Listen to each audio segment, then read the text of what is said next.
लोकसभा चुनाव के बाद से ही बीजेपी में आपसी खटपट की खबरें लगातार सामने आ रही हैं।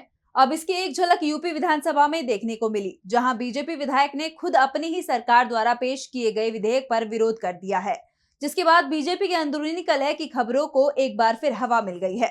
लोकसभा चुनाव के बाद से ही बीजेपी में सब कुछ ठीक नहीं होने की खबरें सामने आ रही हैं। एक तरफ जहां बीजेपी अपनी और आरएसएस के बीच की खाई को भरने में लगी है, तो वहीं यूपी बीजेपी के मामले ने तो अलग ही तूल पकड़ा हुआ है।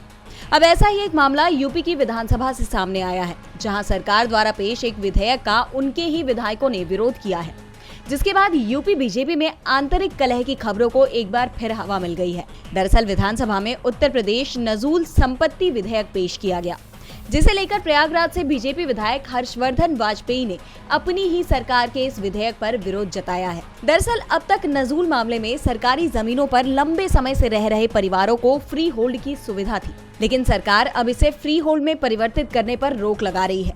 इसी को लेकर हर्षवर्धन ने विरोध जताया।